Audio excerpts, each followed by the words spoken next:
Rhinoceros यानी गैंडा। क्यों कोई भी जंगली जानवर गैंडा का शिकार नहीं कर सकता? गैंडा को सबसे ज़्यादा खतरा किससे होता है? दुनिया में गैंडा की कितनी प्रजातियां पाई जाती हैं? गैंडा कितनी रफ्तार से दौड़ सकता है? गैंडा का वजन कितना होता है? ऐसे ही बहुत सारे सवालों के जवाब हम जानेंगे इस वीडियो में। नंबर 1, गैंडा को इंग्लिश में राइनोसेरस कहते हैं। राइनोसेरस वर्ड ग्रीक लैंग्वेज में दो शब्द से मिलकर बना होता है, राइनो और सेरस। राइनो का मतलब नोज यानी नाक और सेरस का मतलब हार्न यानी सींग, इसलिए राइनोसेरस का मतलब नाक पर सींग वाला जानवर।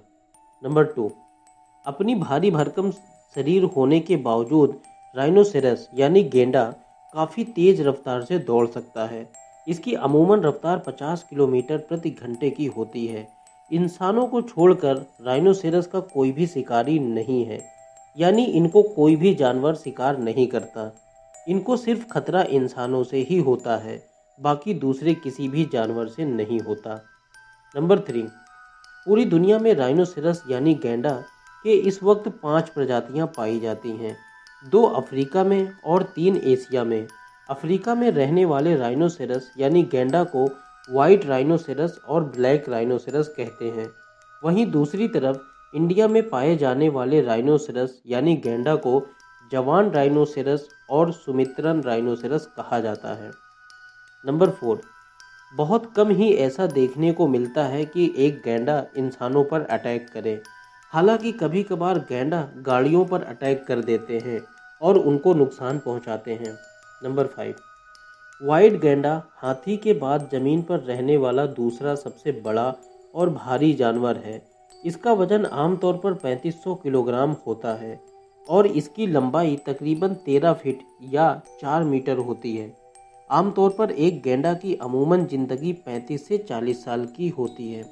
नंबर 6, साल 1960 में अफ्रीका में तकरीबन 60,000 ब्लैक गैंडा रहा करते थे, लेकिन साल 1988 तक अवैध शिकार के कारण इनकी तादाद 97% घटकर सिर्फ 2500 बची। हालांकि इसके बाद इस पर काफ़ी रोकथाम की गई, जिसकी वजह से अब तक तकरीबन 5,000 ब्लैक गैंडा अफ्रीका में रहते हैं। नंबर 7, गैंडा की जितनी भी प्रजातियां पाई जाती हैं सभी शाकाहारी होते हैं, मतलब ये सिर्फ घास फूस पौधे वगैरह ही खाते हैं। साउथ वाइट गैंडा एक दिन में तकरीबन 120 पाउंड घास खा जाता है। बहुत से लोगों को गलतफहमी है कि गैंडा की नाक पर निकलने वाली सींग हड्डी की होती है। ऐसा नहीं है।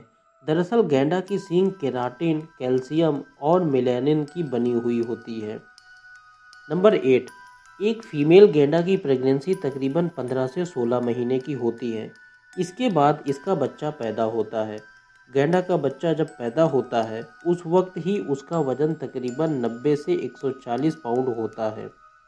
पैदा होने के बाद बच्चा तकरीबन 3 साल तक अपने माँ के साथ रहता है और आम तौर पर गैंडा का बच्चा कभी अपने फादर के साथ वक्त नहीं बिताता। नंबर 9, वैसे तो गैंडा का शिकार कोई दूसरा जानवर नहीं करता, लेकिन गैंडा खुद आपस में लड़ते रहते हैं, जिसकी वजह से तकरीबन 50% मेल गैंडा की मौत सिर्फ आपस में लड़ने की वजह से हो जाती है, जबकि 30% फीमेल गैंडा की आपस में लड़ने की वजह से मौत होती है। नंबर 10, अफ्रीका के गर्म इलाकों में रहते रहते गैंडा को गर्मी और सूखे इन्वायरमेंट की आदत पड़ जाती है। यही वजह है कि एक गैंडा बिना पानी पिए 5-5 दिनों तक रह लेता है। गैंडा की सींग पूरी जिंदगी बढ़ती रहती है। अगर किसी वजह से इनकी सींग टूट जाती है तो धीरे धीरे करके इनकी सींग फिर वापस आ जाती है। Thanks to watch my video.